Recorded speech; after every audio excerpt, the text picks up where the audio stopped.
Bien, empezamos ya entonces.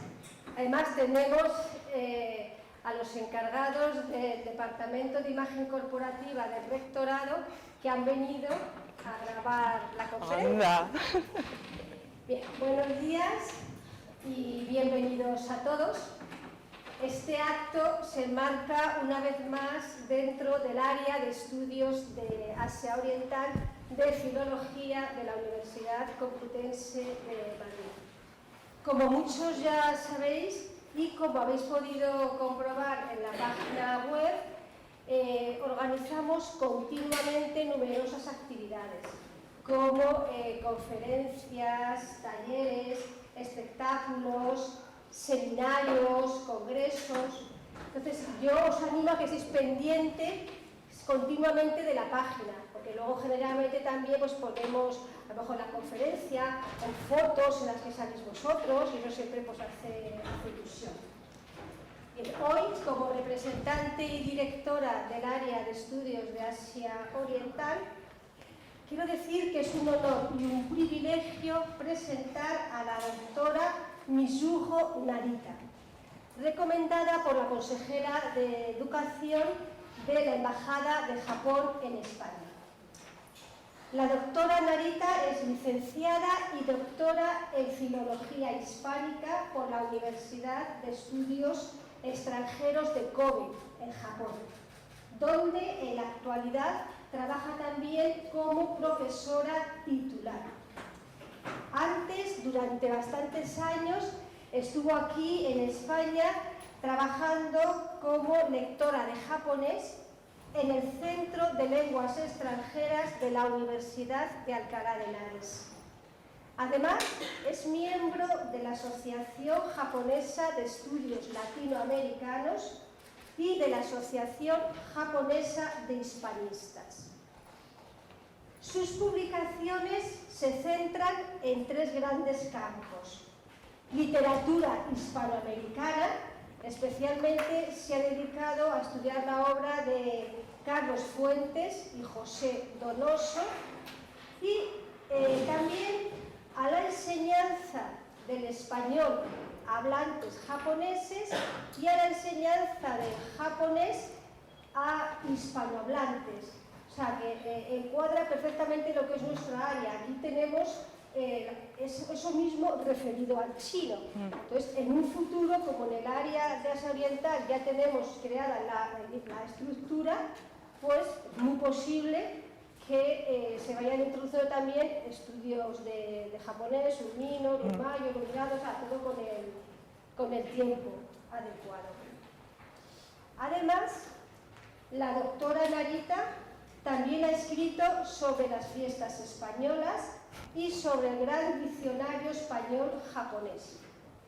Ha colaborado en las revistas de Tokio, Español en la tele y Viajamos Juntos. Asimismo, ha participado en diferentes seminarios y congresos internacionales.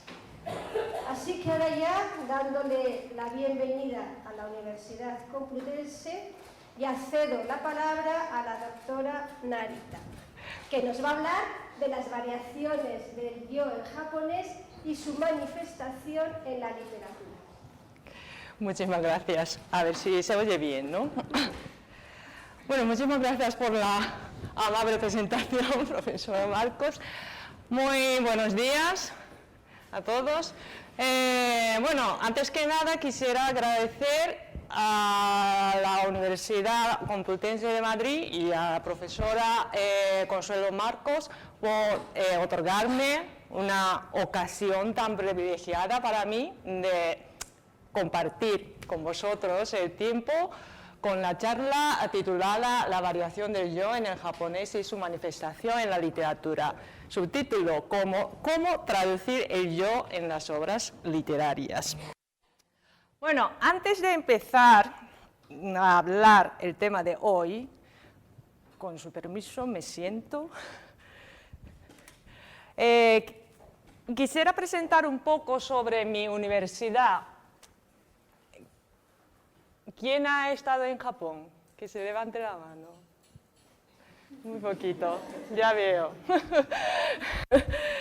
Pues nada, voy a presentar un poco sobre mi universidad para que conozca el lugar que algún día en futuro tendrá la oportunidad de estudiar o investigar y para explicar lo que hago en mi universidad como profesora.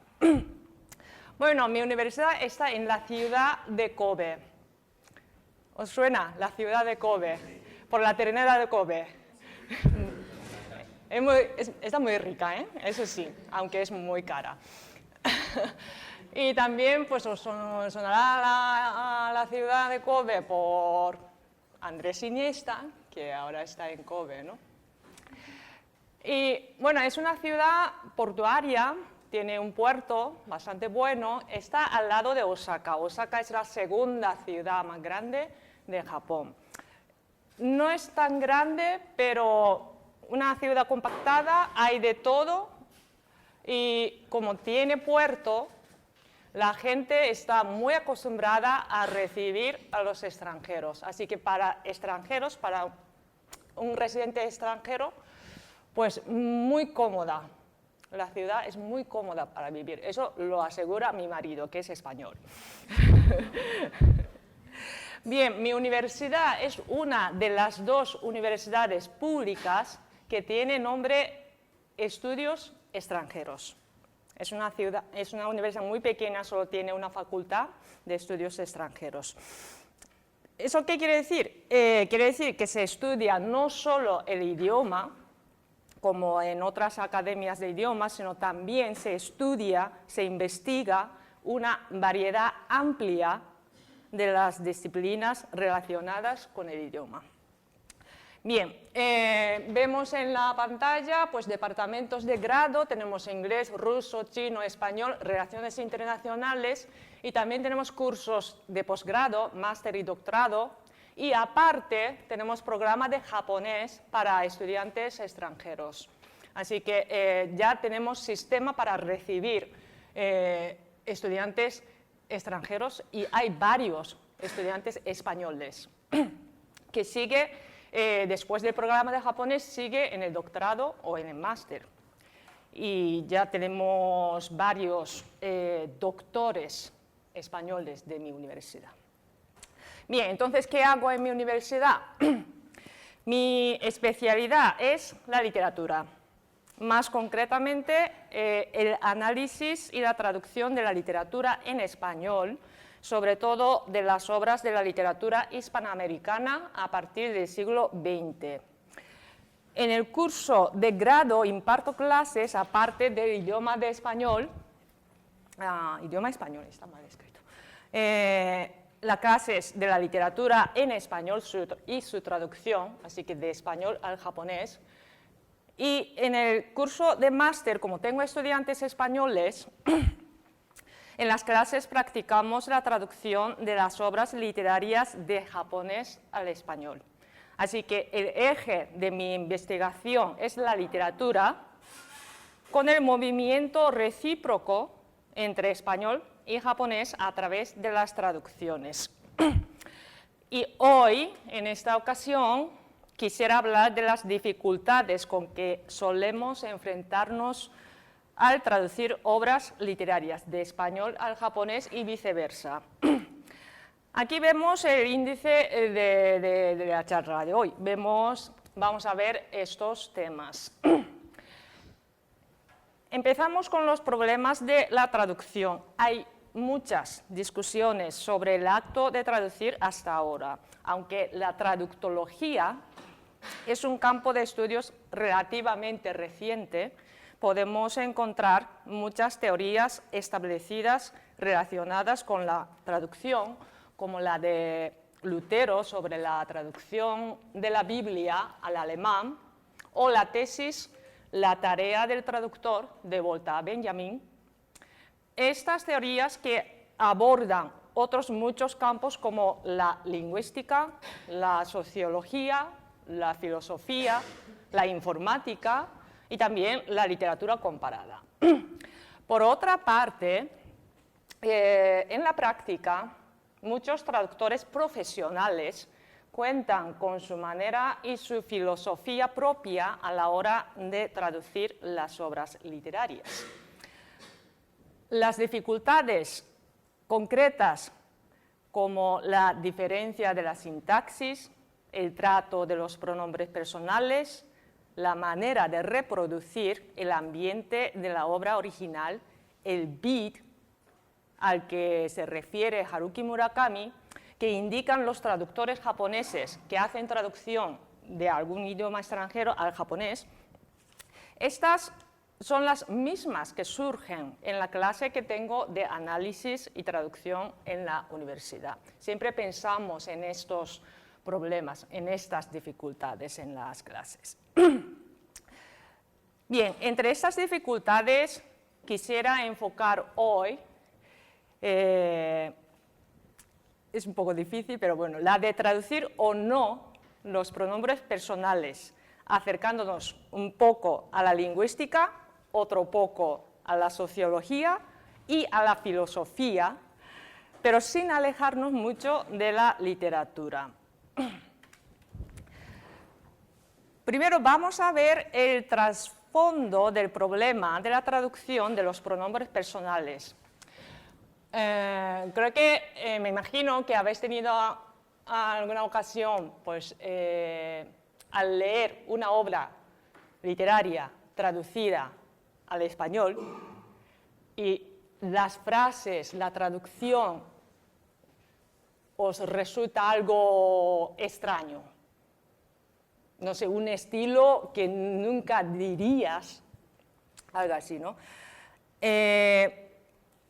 A veces, pues, a mí también me pasa al leer una obra traducida al japonés, me resulta extraño, por lo menos no natural. ¿Qué pasa? Pues tenemos este ejemplo.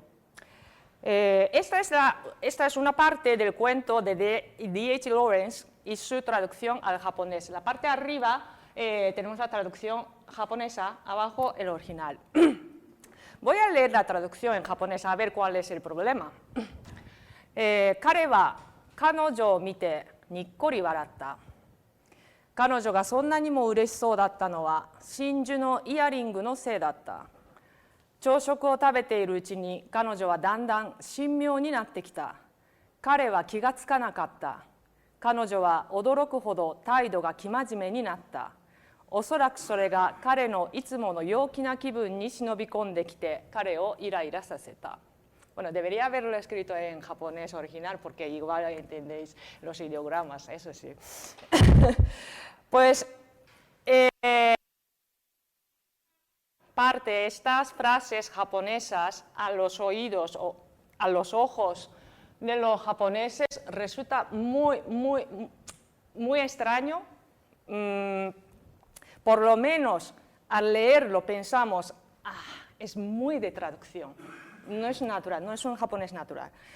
El problema que tienen estas frases es el hecho de que hay demasiados pronombres personales de tercera persona. Los tenemos en negritas. Kare, kanojo, kanojo, kanojo, kare, kare, pues demasiados. Sobre este punto, Akira Yanabu, uno de los mayores precursores de la traductología japonesa, menciona que el uso repetitivo de los pronombres personales puede resultar al lector japonés algo artificial.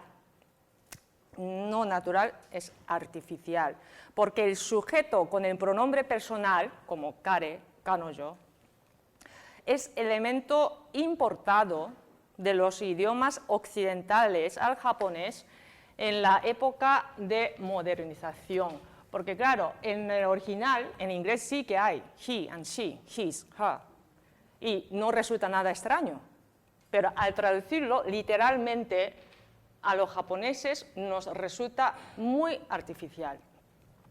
Aunque en este ejemplo solo aparecen los pronombres de la tercera persona, kare, él, kanojo, ella. En el caso de la primera persona singular, el problema será más grave. muchos lingüistas y los traductores comparten la opinión de que en las lenguas occidentales, como inglés o español, los pronombres personales como I o yo suelen tener la simple función de indicar al hablante, mientras que en japonés el yo en sí ya tiene mucha información incorporada dentro. Por ejemplo, puede ser una mala traducción el cambiar el yo que aparece primero en una obra literaria a watashi o boku. Los dos significan yo en japonés, pero simplemente cambiarlo es una mala traducción, porque este primer yo en japonés, o watashi o boku,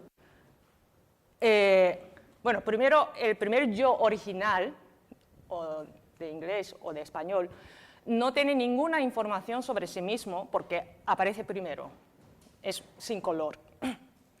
Mientras que en japonés, watashi o boku, sí que te indica más cosas sobre el hablante.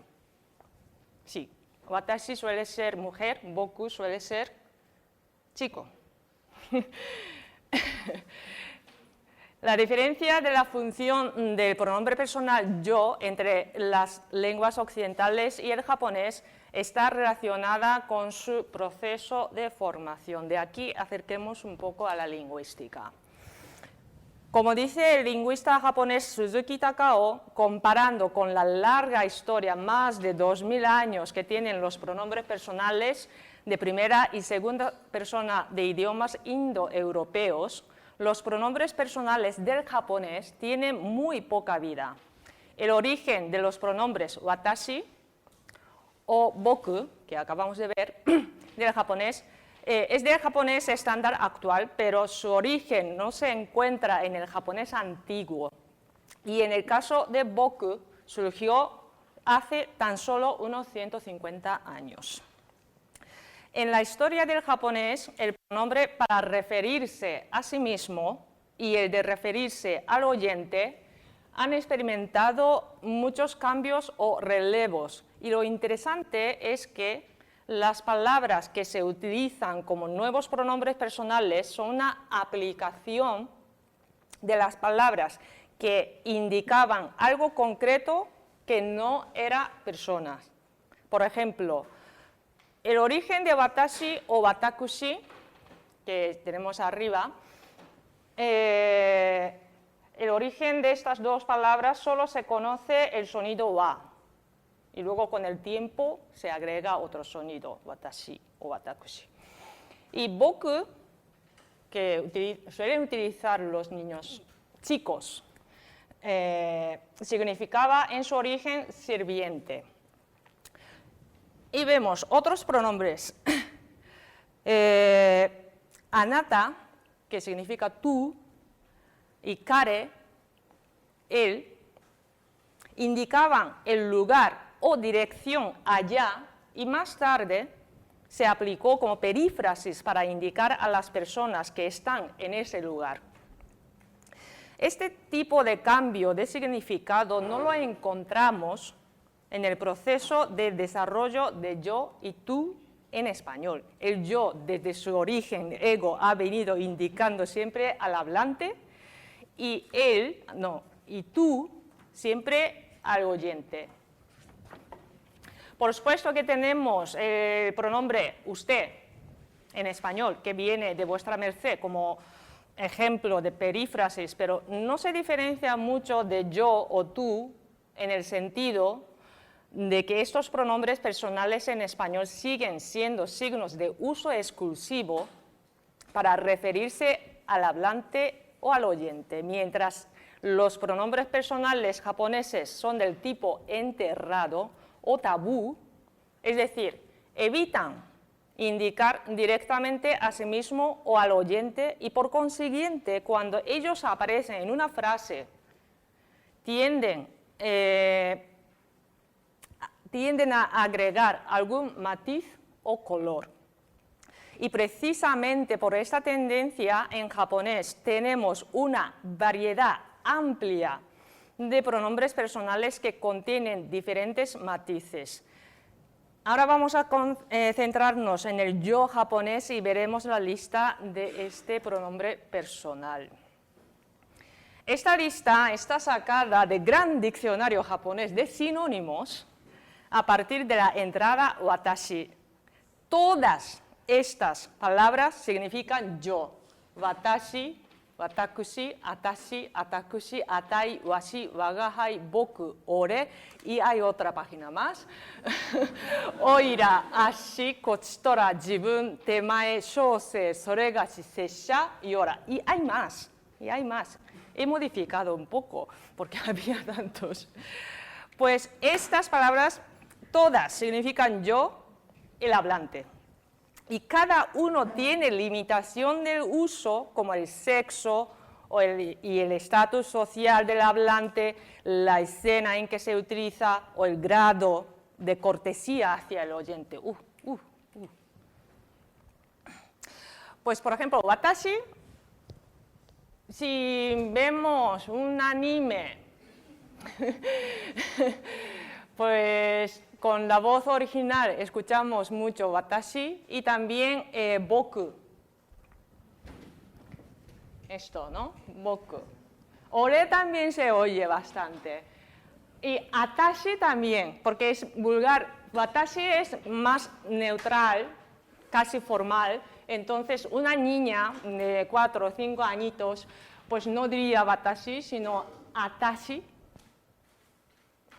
Y para hombres mayores tenemos washi, los mayores, pero hombres.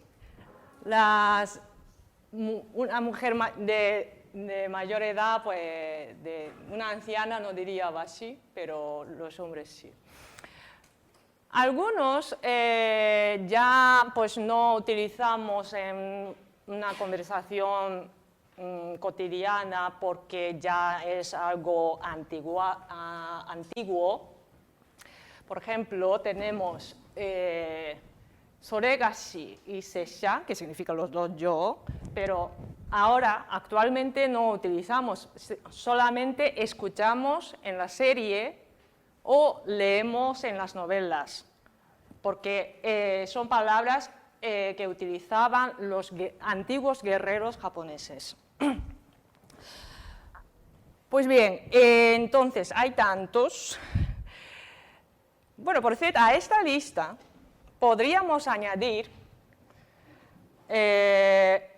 los términos que hacen referencia a papeles sociales como padre, madre, profesor, médico, etcétera, que también se utilizan para referirse a uno mismo reflejando la relación con el oyente. Por ejemplo, en japonés tradicionalmente, un padre no se refiere a sí mismo usando yo, como aquí tenemos ora abajo o kochitora. El padre, al hablar con su hijo, suele utilizar la palabra padre o papá, en vez de yo, en vez de watashi, en vez de boku, suele utilizar padre o papá. Pero bueno, esto como son palabras sustantivos normales, así que está ya fuera de nuestro trabajo de aquí, así que volvemos a la lista.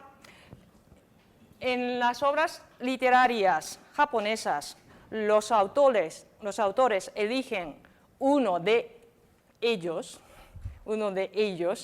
como más adecuado para su personaje o narrador, considerando todos los matices que incorpora. Entonces, ahora sí que aparece este. Como ejemplo, una de las obras más representativas del escritor japonés Natsume Soseki es escritor de finales del siglo XIX a principios del siglo XX. La obra más representativa de Natsume Soseki tiene como título Wagahai wa neko de aru. En la versión española se llama Yo el gato. Aquí tenemos un pronombre personal de primera persona, Wagahai. Volvemos un poco. ¿Dónde está Wagahai? Aquí. Wagahai lo utilizan los hombres, mujeres nunca. usado por hombres mayores, da la impresión insolente. Insolente, ¿eh? Es la palabra. Pues el protagonista narrador de esta novela es un gato. Y este, al referirse a sí mismo, siempre utiliza wagahai, un término que da el ambiente insolente. La combinación de este pronombre con un gato callejero produce en la novela un aire de humor que no podría conseguirse con otros pronombres. Por otra parte, en el diccionario de español, diccionario de sinónimos de español, no suele existir una entrada para yo, lo que indica el concepto único e independiente que conlleva este pronombre. Hasta ahora solo he encontrado 2 diccionarios que tiene entrada para yo. Uno es del diccionario SM, que ponía como sinónimo de yo la palabra ego, bueno, es su origen. Y otro diccionario es de Vox, diccionario. Qué susto, ¿eh? Como sinónimo de yo ponía la palabra un servidor o una servidora. Pero solo estos 2 casos. La novela de Natsume en español lleva como título Yo el gato, y su primera línea de la novela, que es idéntica al título, es Yo soy un gato. En esta versión no se aprecia la discrepancia que provoca el humor en japonés, porque yo es demasiado neutral. Lo que pasa es que hay otras ediciones españolas de esta novela, porque es una obra clásica de la literatura japonesa. Entonces, en otras versiones el título es Yo soy un gato o Soy un gato. Así que como traducción literal del título, así yo creo que se pierde más todavía la característica de la novela. Me gusta este título, Yo el gato, porque podemos considerar que esta versión del traductor González Valles, muy famoso traductor, mantiene por lo menos en su traducción del título el ambiente insolente del protagonista narrador, el gato, porque con el título Yo el gato nos recuerda rápidamente el título de otra novela de Augusto Roa Bastos, paraguayo, que es Yo el Supremo. Trata del dictador. Así que sí que se da un ambiente insolente. Bien, ahora estamos hablando de la traducción del japonés al español. Entonces, ahora nos preguntamos, ¿qué ocurre en el caso opuesto? A continuación vamos a ver la traducción literaria del español al japonés, utilizando como ejemplo la versión japonesa del Quijote. Claro, tenemos que utilizar el Quijote si hablamos de la literatura. Hay varias traducciones publicadas japonesas del Quijote. Esta es la tabla en que podemos ver qué pronombre utilizan los traductores para el yo de cada personaje. He sacado 5 versiones japonesas, hay más, pero la traducción completa tenemos 5. Pues vamos a ver, en la versión de Nagata y Takahashi, la versión más antigua, es la primera traducción completa del Quijote, que salió, bueno, terminó su publicación el año 77. Bueno, tardaron bastante en traducirlo todo. En esta versión más antigua se utiliza tanto para Quijote como para Sancho el pronombre washi. vemos washi, ¿no? El pronombre que utilizan personas mayores, mientras otras versiones sí que se emplean diferentes pronombres cuando estos dos personajes se refieren a sí mismos. El pronombre oira que tenemos en la versión Ogiuchi y Ushijima 2005-2001 es la forma vulgar de ore. Ore es ya la forma vulgar de watashi, así que más todavía, más vulgar todavía. Entonces, ¿qué pasa? Refleja muy bien, con la palabra oira, refleja muy bien el carácter de Sancho, un campesino sin educación. Y los pronombres seisha y soregashi, también tenemos en Ogiuchi, soregashi, ¿dónde está? Sí, en Ogiuchi, en la versión de Ogiuchi. Y la versión de Aida 1965 también tenemos para Don Quijote seisha. Son términos antiguos que utilizaban los samuráis, los guerreros japoneses, por lo que podemos encontrar alguna relación con el caballero que anhela ser Don Quijote. Así, la traducción del yo es uno de los puntos que se encargan decisivamente de reflejar el carácter de los personajes. También hay casos en que los pronombres con matiz incorporado se convierten en un obstáculo al traducir obras literarias. Por ejemplo, imaginemos una novela en la que el narrador cuenta la historia en primera persona singular yo, pero el sexo, la edad o el estatus social de este narrador se aclaran en el último momento de la novela. Como podríamos imaginar una novela policíaca, el narrador es asesino, entonces ocultando su carácter, pero dejando algunas pistas hablando, ¿no?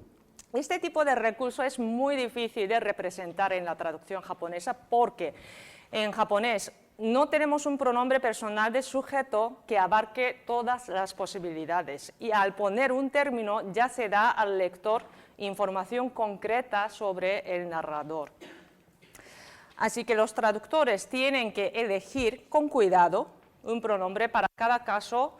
También se puede intentar no utilizar ninguno de los pronombres y hay algunas traducciones con resultado exitoso.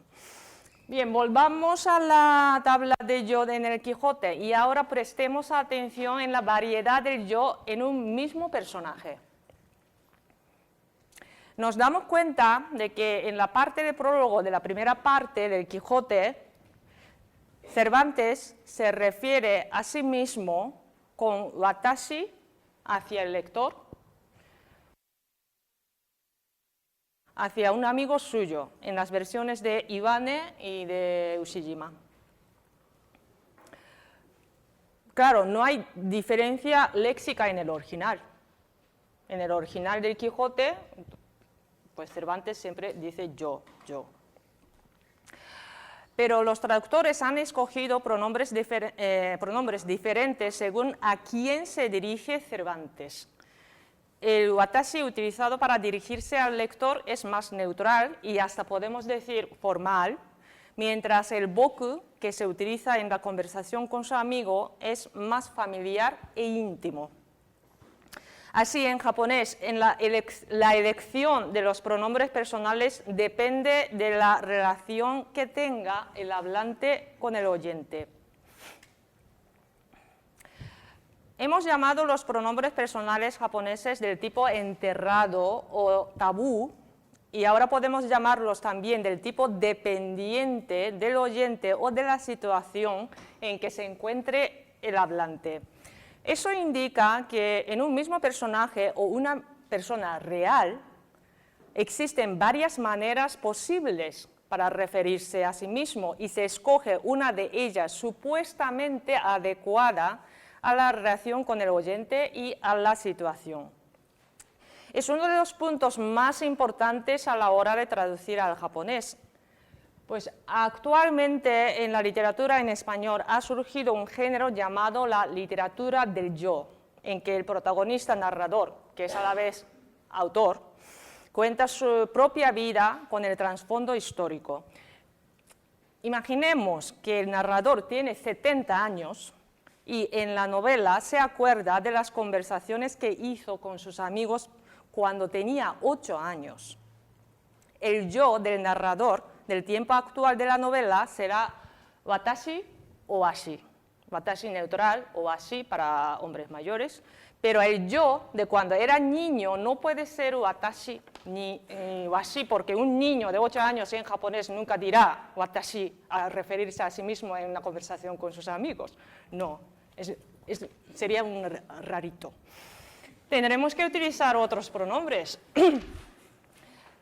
como boku, para niño, u ore, watashi vulgar para chicos, al traducirlo. Este ejemplo es por la diferencia de la edad del mismo hablante, es decir, es del cambio a través del tiempo, pero en las obras literarias japonesas este relevo de pronombres personales no es solo por el transcurso del tiempo, sino también por el cambio de la mentalidad del hablante. Como ejemplo, tenemos la novela de Haruki Murakami, eterno candidato del premio Nobel. Yo creo que no va a caerle, pero da igual. La novela de Murakami, Los años de peregrinación del chico sin color. El protagonista de esta novela, Tazaki Tsukuru, hace una peregrinación para recobrar el tiempo perdido de su juventud y al hablar con sus viejos amigos o con su novia se refiere a sí mismo con el término boku. Pero en los monólogos utiliza ore. Bueno, los dos significan lo mismo, pero así que la diferencia es algo sutil en el significado, pero sí que se da impresión de la intimidad y privacidad del personaje con el término ore. También se observa un cambio significativo de pronombre de segunda persona. En el final de la novela, cuando Tsukuru ya ve el camino que va a seguir, él utiliza, en vez de kimi, usada hasta entonces, omae, para llamar a un viejo amigo con quien piensa haber podido recuperar la amistad. Porque kimi suena bastante formal, aunque se utiliza mucho entre amigos.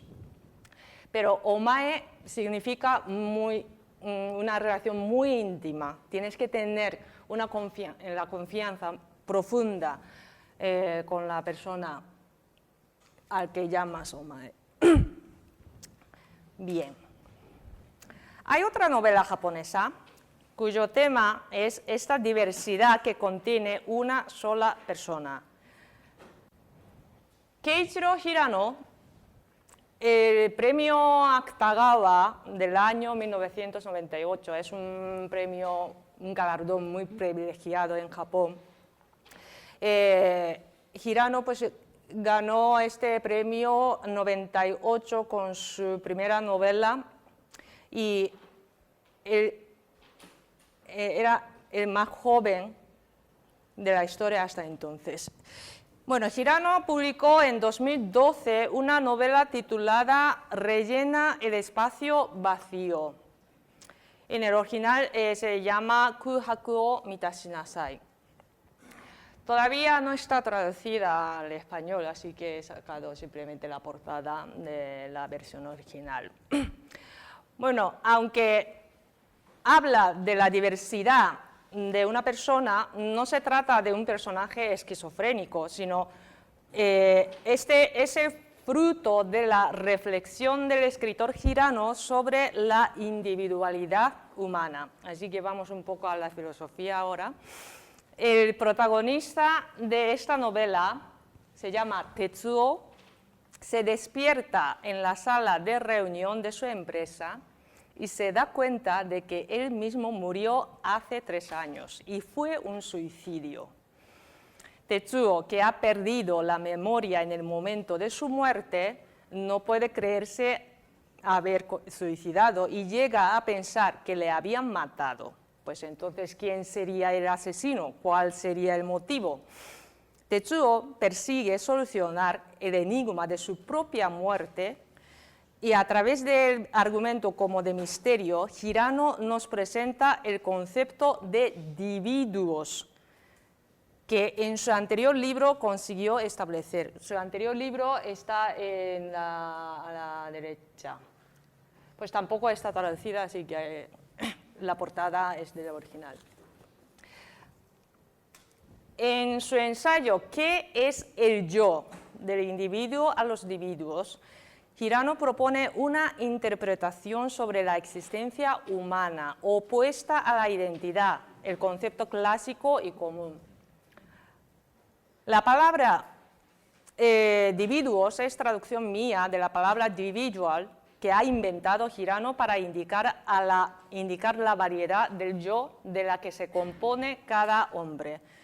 Hirano pone en duda la palabra kojin, está escrito con letras chinas, así que se entiende. Hirano pone en duda la palabra kojin, traducción de individual para referirse a las personas. ¿Por qué pone en duda? Porque por esta idea importada a Japón en la época Meiji pues empezó el año 1868, pues así que finales del siglo XIX hasta primera mitad del siglo XX. Es la época de modernización para país Japón. Pues entonces, con esta idea importada a Japón, nos sentimos obligados a pensar que cada uno de nosotros tiene que tener una personalidad fija, única e indivisible, que se suele llamar identidad. Porque la palabra en sí niega la posibilidad de lo divisible. Individual, in, prefijo de negación, individual viene de divide, dividir.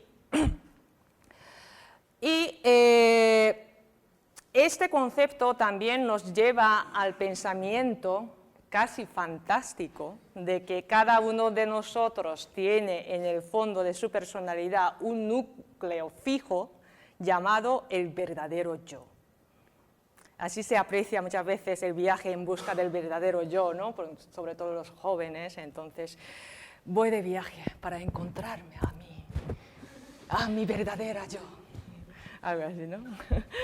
Pero Hirano insiste que un individuo no es indivisible y niega la existencia de un solo verdadero yo. Para Hirano, un individuo está hecho de varias partes divisibles que nombra él mismo bunjin. Sí, abajo tenemos bunjin. Pues esto pues lo he traducido yo, dividuos. Bien, voy a citar a Hirano, aunque es larga la cita, pero es la parte esencial de su teoría. Voy a leer. Introduzcamos una nueva identidad dividuo, quitando el prefijo in de individuo para considerar a un hombre como existencia divisible. Un individuo es un yo adecuado para cada relación con las demás personas. Un individuo para su novio o novia, otro individuo para sus padres, otro individuo para el lugar de trabajo, otro individuo para los que comparten su hobby, etc. Estos individuos no son necesariamente de la misma cualidad. Un individuo es una personalidad que se forma dentro del yo a través de la comunicación repetitiva con las demás personas a las que no tienen que conocer en persona, sino pueden ser personas conectadas solo por Internet. Además, los objetos no humanos como el arte o los paisajes naturales y las circunstancias pueden ser factores para provocar dividuos. Y hay más. Una persona es una red de varios individuos y aquí no existe un centro llamado verdadero yo. Un hombre yo está compuesto por varios individuos por cada relación con los demás y su personalidad, individualidad, se decide según la proporción de composición de estos individuos. Cuando se cambia la proporción, naturalmente se cambia la personalidad, individualidad, que nunca es única ni incambiable. Tampoco el yo nacería sin la existencia de otros. Pues como podrán imaginar, la idea de la inexistencia del verdadero yo no es nada nuevo. Se discutió mucho de la demolición de la subjetividad en el contexto de la posmodernidad occidental y en Japón también los filósofos como Shuzo Kuki o Kiyokazu Ashida negaron una personalidad única y fija y sostienen el concepto del yo de nada, que contiene todas las posibilidades dentro. La teoría de individuos de Hirano está en la misma tendencia de estos filósofos japoneses y también intenta responder a la pregunta, entonces, ¿qué soy yo exactamente? La respuesta de Hirano, un yo está compuesto por varios individuos hechos por cada relación con los demás, esta respuesta la podemos utilizar para explicar la variedad del pronombre personal yo en japonés. Hemos visto que en japonés se elige un pronombre personal equivalente a yo dependiendo del oyente y de la relación con el oyente. Así que yo creo que este hecho está vinculado muy estrechamente con el concepto de individuos de Hirano. Es decir, en el caso del japonés, al referirse a uno mismo se elige un bunjin, uno de los muchos individuos que componen un conjunto como personalidad, mientras que en otras lenguas como español o inglés solo se puede indicar este conjunto yo con un solo pronombre. Podemos considerar que los bunjin, los individuos que explica Hirano, son representados en japonés por los múltiples pronombres personales de primera persona. Bien, a modo de conclusión de esta exposición, quiero recalcar los puntos principales de la traducción de este pronombre personal. Desde el punto de vista lingüístico, la variedad del pronombre personal de primera persona en japonés se puede explicar por su tipo enterrado, que prefiere en general evitar indicar directamente a sí mismo o al oyente, y por consiguiente hay muchas alternativas para indicar a alguien de forma indirecta. Por otra parte, el uso de los pronombres personales en japonés depende de la relación con el oyente o de la situación en que se encuentre el hablante. Este fenómeno se puede explicar si aceptamos la teoría de individuos de Hirano Keiichiro. Por cierto, voy a hacer un spoiler. Tetsuo descubre al final de la novela que él sí que se había suicidado, pero también llegó a la conclusión de que su intención no fue matarse el conjunto del yo entero, sino una parte, que es uno de los individuos. Bien, captar así los matices de la variedad de los pronombres personales en japonés nos ayudará tanto para la traducción literaria del español al japonés con naturalidad, como para entender las obras literarias en japonés a la hora de traducirlas al español. Esto es todo. Muchísimas gracias por la atención.